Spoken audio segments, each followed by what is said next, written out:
your box presents The Spirit of Europe, written by Octavian Capatina. The Spirit of Europe is an incredible and substantial journey through time and the history of Europe from its foundations alongside a chronology.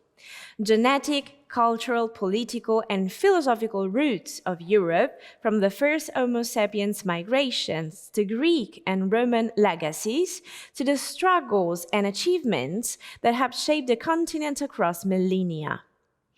We have the chance to meet the author today, who's our special guest, to give us a deeper insight on his just released book. Hi, Octavian. Welcome to Conoscere TV, and thank you for accepting our invitation. Thank you for your invitation, too. So your book begins with the genetic history of Europeans, tracking back to Neanderthals and early Homo sapiens. What inspired you to start the narrative at such a deep, almost prehistorical level? Curiosity and the practice and pursuing and testing ideas and method. Plus, the observation that history can change a lot if the starting point is false or unclear. Methods of extracting DNA from fossilized bones are relatively new, developed only in the last 25 years. Therefore, this is still a recent tool that many historians are not aware of, but which can no longer be neglected, this method. Genetically, Europeans are almost the same. The differences among them arise from local geographical, climatic, and cultural factors. This has several implications, one of them being the lack of any basis for racist ideology. Another consequence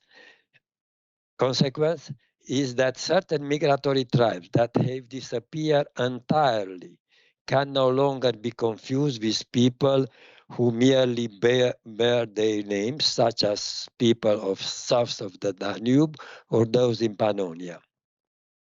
Migrants, whether Hun, Avars, Bulgarian, Cumans, Pecheneg, or Hungarian, left no genetic trace among Europeans.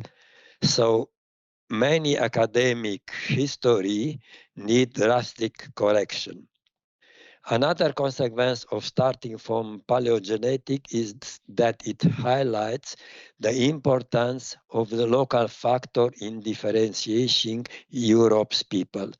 These are precisely what I began with paleogenetic. But I must mention that genetic can also be a tool for manipulation. I came across a so-called study titled A Genetic History of Balkans from Roman Frontier to Slavic Migration, published in a DBS online magazine, Cell.com, in December 2023, with a clear manipulative purpose. For the few who read the study, was easy to detect because the manipulation was gross. But the manipulation, as part of the day hybrid war, achieved its goal as this study was picked up by the tabloid and reached the unskilled public. Also, throughout the book, you emphasize both conflict and symbiosis between cultures, as Greeks, Romans, Slavs, Celts. Which of these historical encounters do you think had the most lasting impact on Europe's identity today?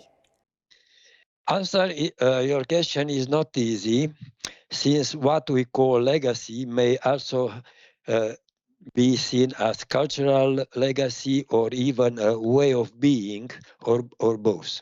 The classical answer would be the legacy of Greco-Roman world.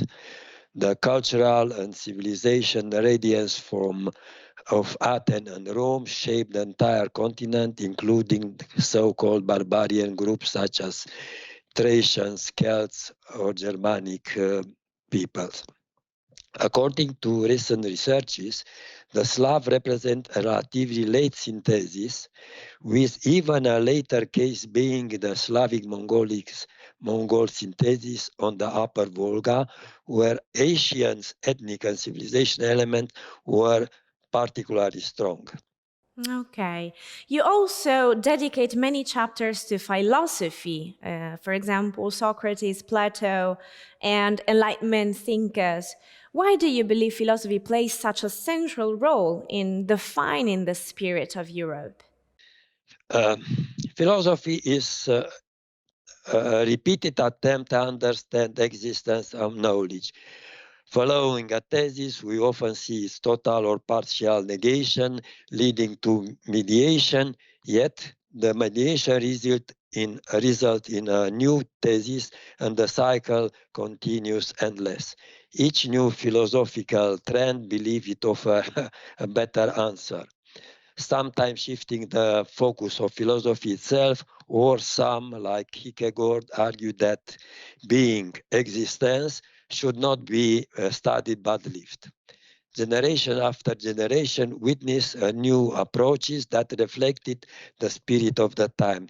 The spirit of the times is evident not only in philosophy but also in all human creation. This ongoing adaptation to contemporary idea has led to evolution in involution, the rise and fall of empire, the rise and collapse of the autocracy.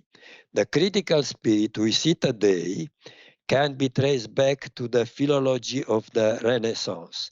The concept of mediation is intrinsic to European culture. In music, we have the pianoforte. In mathematics, the concept of infinite and infinitesimal. In painting, the use of chiaro-oscuro. In politics, diplomacy.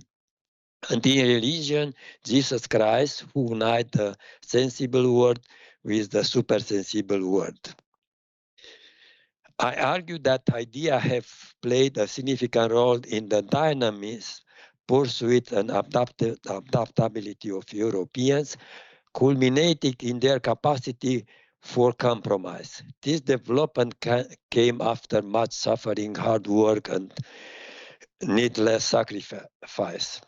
It would be foolish to disregard this legacy simply to satisfy the irrational desire of a deranged war criminal. However, idea of compromise cannot be applied in cases of genocide and war crimes.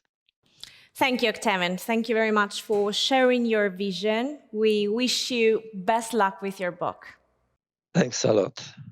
The Spirit of Europe, written by Octavian Capatina, is now available in bookstores and digital platforms. It's a publication by Eurobox.